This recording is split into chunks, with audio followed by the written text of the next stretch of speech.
A Splash of Red, The Life and Art of Horace Pippin, written by Jen Bryant, illustrated by Melissa Sweet. On February 22nd, 1888, the town of Westchester, Pennsylvania celebrated a holiday. That day, in the same town, Daniel and Christine Pippin celebrated the birth of their son, Horace. Horace grew so fast that his mother could barely keep up with the mending. "He'll be a giant someday," the neighbors would say. Grandma Pippin smiled at Horace's long legs and big hands. She figured the neighbors were right. Grandma's hands were big too, rough and scarred from her slave days in Virginia, but they were just fine for giving Horace hugs. "The biggest part of you," she told him, "is inside where no one can see."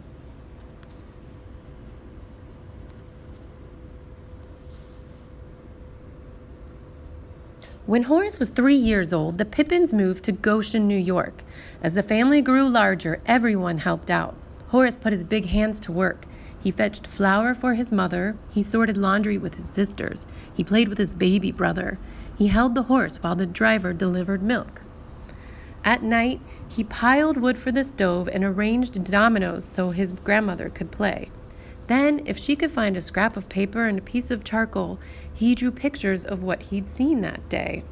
Horace loved to draw. He loved the feel of the charcoal as it slid across the floor. He loved looking at something in the room and making it come alive again in front of him. He loved thinking about a friend or a pet and then drawing them from the picture in his mind.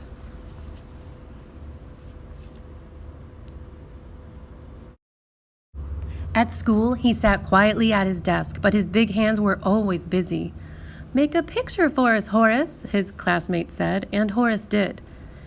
His pictures made people happy, except when he made some next to his spelling list. That made the teacher mad.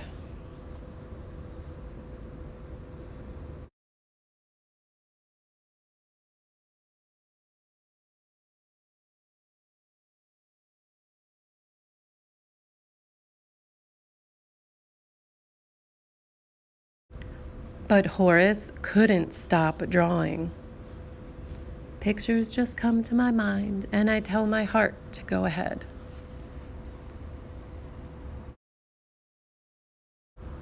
One day, Horace saw a funny face in a magazine. "Draw me and win a prize," it said underneath. Horace drew the face and sent it off. A few weeks later, a package arrived.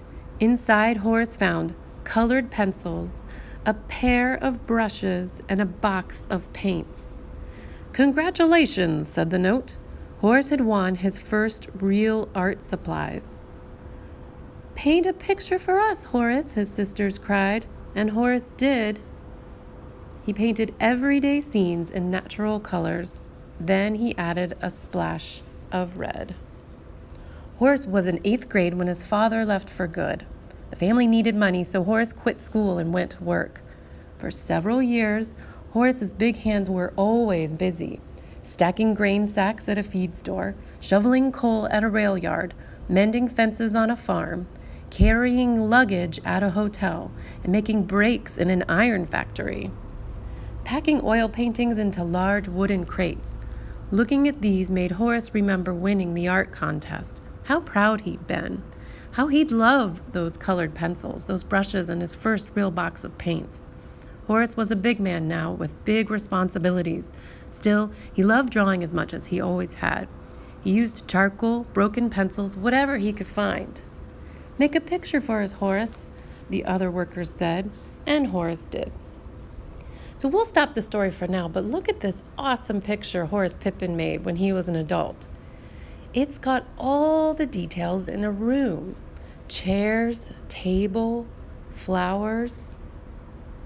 This is a picture of Horace Pippin when he was a grown-up. And he started to be very well known for his art. We're going to make a picture that's inspired by Horace Pippin, and to make our picture of an everyday room, we're going to paint our background. We're going to use brown and light brown.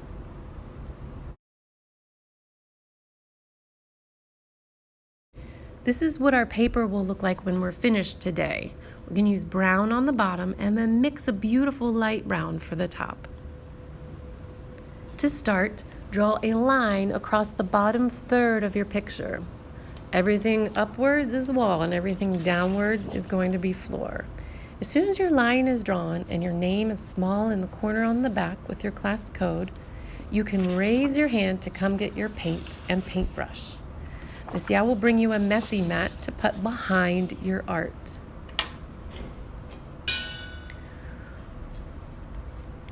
Your paintbrush is a flat brush, meaning it likes to be used to scoop some paint and then paddle it back and forth, spreading the paint smooth.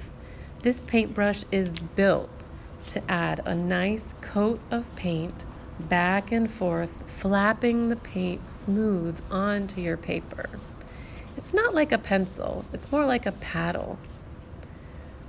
So I'm using brown only to make my floor.